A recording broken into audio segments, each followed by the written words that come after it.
Hello friends, आज इस video में आप लोग को बताने वाला हूँ कि इंस्टाग्राम पर डीएम का मतलब क्या होता है। आप इंस्टाग्राम पर डीएम कैसे कर सकते हैं और डीएम की फुल फॉर्म क्या होती है। तो फ्रेंड, बिना टाइम वेस्ट किया है चलिए शुरू कर लेते हैं। सबसे पहले आपको आ जाना अपने इंस्टाग्राम में। जैसे कि मैं यहाँ से आ जाता हूँ अपने इंस्टाग्राम में। ये रहा मेरा इंस्टाग्राम, मैं इसको ओपन कर लेता हूँ। ये मैंने ओपन कर लिया। अब आपको इंस्टाग्राम को ओपन करने के बाद आपको होम पेज पे आ जाना है। आप वैसे होम पेज पे ही आएंगे ओपन करने के बाद डायरेक्टली। जैसे कि आप देख सकते हैं होम पेज पे मैं, ये होता है इंस्टाग्राम का होम पेज। आपको इस पे आ जाना है। अब इस पे आने के बाद आपको क्या करना है, अपने यहाँ से ऐसे राइट में कर देना है इसको, राइट से लेफ्ट में ऐसे कर देना है इसको। जैसे ही आप ऐसे करेंगे आपके सामने एक नया पेज सा खुल जाएगा। यहाँ पर से आप किसी को भी डीएम कर सकते हैं। डीएम की जो फुल फॉर्म होती है वो फ्रेंड्स वो होती है डायरेक्ट मैसेजिंग। अगर आपने नया अकाउंट बनाया तो हो सकता है आपके में यहाँ पर कोई भी डिस्प्ले ना हो और ये प्राइमरी जनरल के ऑप्शंस भी ना आए।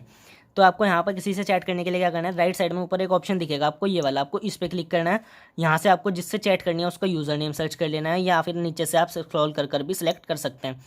फॉर एग्जाम्पल के लिए मेरे को इससे बात करनी है बंदे से, इसको मैं ऐसे सेलेक्ट करा और यहाँ से चैट पे क्लिक करके मैं इस बंदे से चैट कर सकता हूँ। तो फ्रेंड्स, इस तरीके को फॉलो करके आप लोग इंस्टाग्राम पर किसी से भी डीएम कर सकते हैं। और मैं उम्मीद करता हूँ फ्रेंड्स आप लोग इंस्टाग्राम पर डीएम का मतलब समझ गए होंगे।